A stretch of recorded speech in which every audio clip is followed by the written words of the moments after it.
Екстремно високите температури ги седна на заедничка маса надлежните органи од Делчево кои се задолжени за справување со евентуалната појава на шумски пожари и пожари на отворено.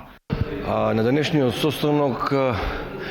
одржан во просториите на општина Делчево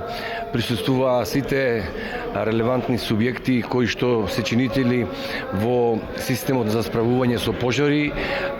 како во урбана, така и на отворено и шумски пожари. Причината беше зголемените надворешни температури, а по тој основ и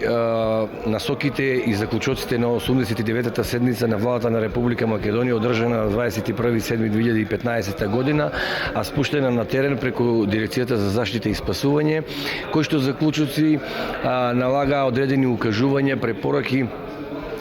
дека треба сите релевантни фактори да ја зголемат својата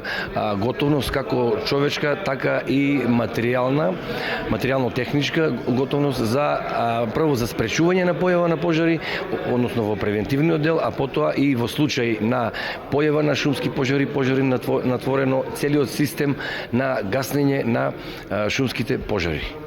Освен овие препораки на единицата на локалната самоуправа и беше укажано дека при евентуалните пожари на оваа територија треба да се стават на располагање целата расположлива персонална и материјална поддршка на јавното претпријатие Македонски шуми, како и на други институции. Исто така жителите беа известени да се почитуваат законските ограничувања за движење во шума, како и забраните за падање на стрништа на нивите. Сите оние кои што нема да ги почитуваат овие забрани ќе бидат затекнати на лице место, ќе бидат санкционирани согласно глобите пропишени од позитивните законски норми.